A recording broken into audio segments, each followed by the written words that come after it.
Hey everyone, Tom Butwin here for Premier Guitar. Today we are checking out the Henriksen Bud SIX. This little powerhouse of an amplifier is incredibly versatile, it is incredibly small, and it is incredibly loud. We're gonna go through all of the features, the specs, and then some different use cases, some of which maybe not traditional for something like this, but the really cool thing about a piece of gear like this is that the ways you can integrate it into a gig or multiple types of gigs are kind of endless. Let's jump right in.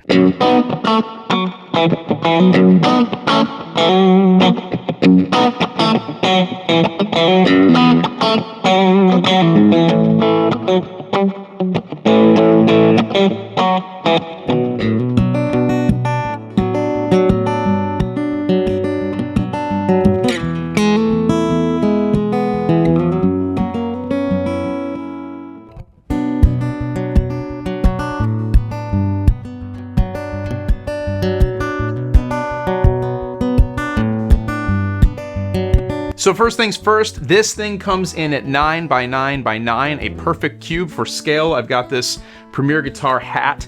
You can see this thing is very compact. It weighs 13 pounds.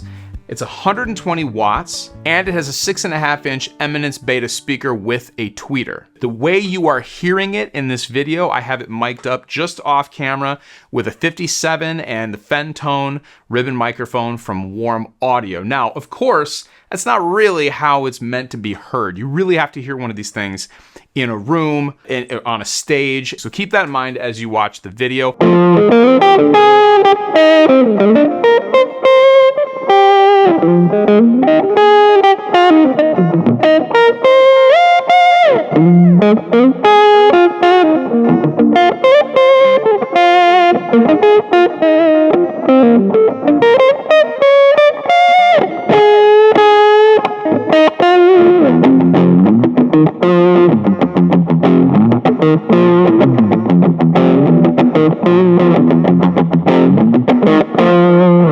So first and foremost, this is a dual channel amplifier. You get two identical preamps and identical controls on both channels 1 and 2. You get combination XLR 1/4-inch jacks on both. So that opens up a ton of possibilities as to what you can plug into this. You could be miking an instrument, you'd be miking a vocal, even if you're playing like a solo acoustic kind of thing. You can bring in, if you have a DI or an effects unit that has an XLR out on it, plug it right in. If it's a 1/4-inch out, plug it right in. And both of the inputs are 48-volt phantom powered. So starting at the top of the control panel, you have input gain. This is going to allow you to adjust for a super hot, active pickup in an acoustic guitar, or maybe a passive pickup or an electric guitar, depending on what you're plugging into it. You can adjust that input gain.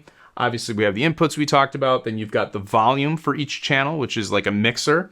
And then you've got your 5-band EQ with a presence knob at the bottom, so you can start at about noon on this because it's EQ'd really well, just raw, and then dial in just slightly to taste, depending on what you have plugged into it. And then you have onboard independently controlled reverb for each one of the channels. You do also have an 1/8-inch input as well as a wireless Bluetooth input on the amp, so you can bring in set break music or even backing tracks if you're playing a solo gig.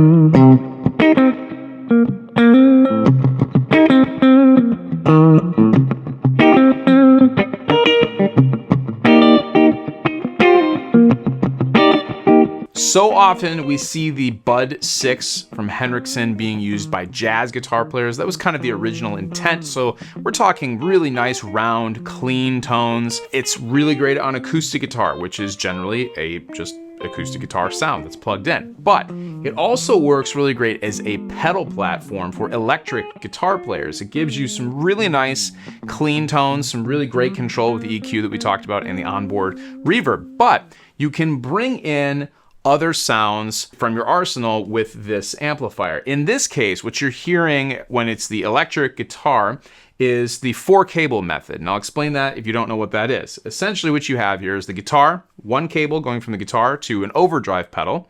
From that overdrive pedal is a second cable coming into the input. Now, cables 3 and 4 come in with the effects loop that is included on this amp. You actually have two separate effects loops, one for each channel. So in this case, I have delay on the electric guitar with a TRS cable running in the effects loop. So that's cables 3 and 4 of the 4-cable method. It sends through the ring of the TRS cable and returns through the tip. So while this is one cable, it's kind of two cables in one. That's where you get the 3rd and 4th cable in the 4-cable method, from the send in the effects loop into your effects, and then the return.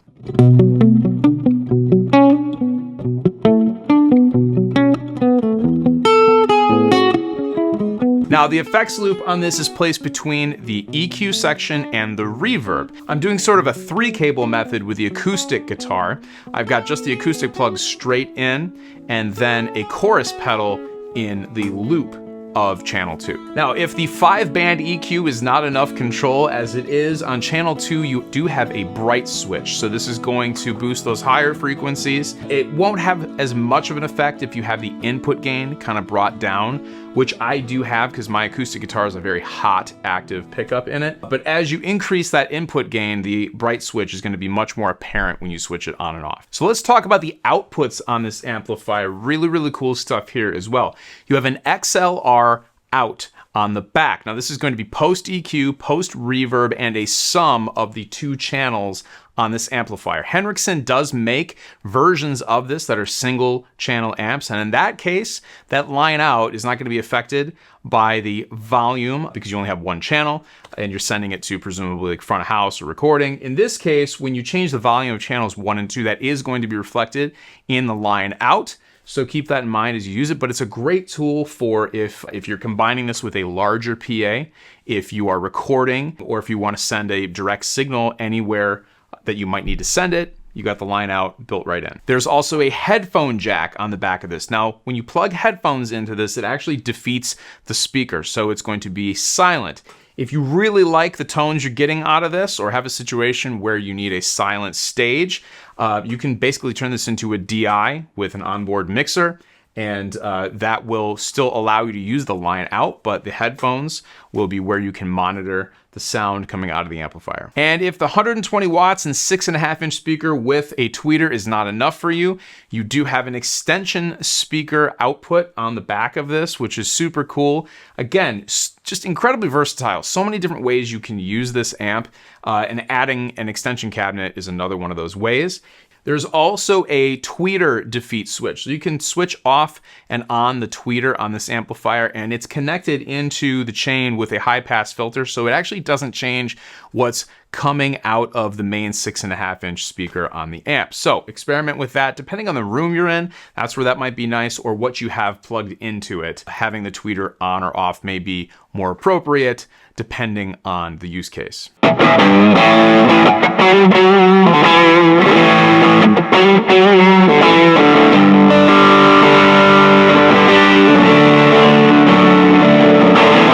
So the name of the game with the Henriksen Bud SIX is gigging, a working musician's just basically Swiss Army knife when it comes to a powered, super clean amplifier with tons of in and out options.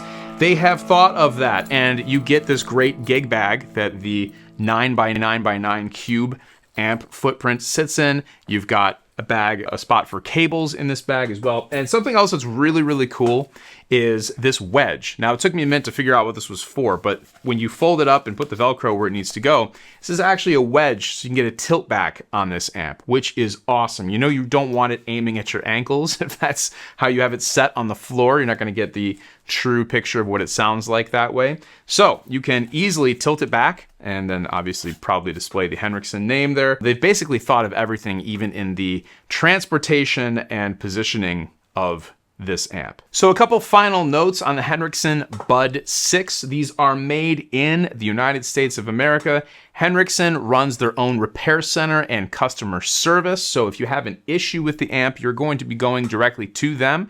And if you want to get one of these, going to their website is probably the easiest way to do it. They have a 30-day money-back guarantee if you want to try it out and see how it fits into your world. And that's really the thing to take away from this is that there's some obvious use cases with this where it started, more jazz guitar kind of focus type thing. But if you're a musician and you work as a musician, having pieces of equipment that can cover a lot of different scenarios, stages, gigs, maybe you're a multi-instrumentalist, that's where something like this comes in. So you've got multiple channels, built-in effects, effects loops, in and out capability that's really adds to the versatility of the Henriksen Bud SIX. Once again, my name is Tom Butwin here for Premier Guitar. Make sure you're subscribed to the channel so you don't miss anything in the future, and I will see you in the next one.